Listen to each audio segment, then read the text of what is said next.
Well, a Christian school working to potentially open its doors here in Knoxville is now suing the Knox County School Board. They say it's against the First Amendment, denying a charter school based on religious reasons. Tennessee law says Christian schools can't apply and shouldn't get charter status because they would get public dollars to pay for the school.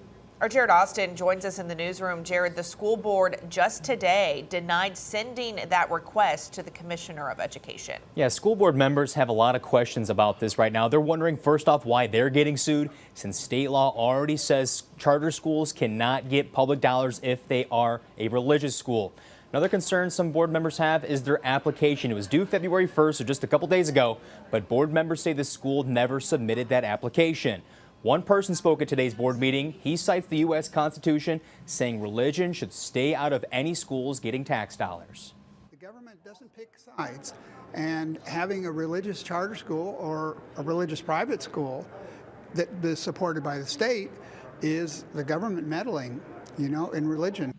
The plan for Wilberforce Academy is to start a school out in Cedar Bluff and offer a Christ-centered education at no cost to parents.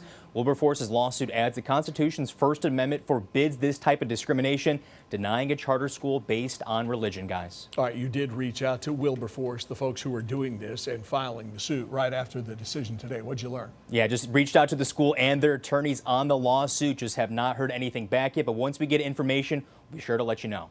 All right, Jared, thanks.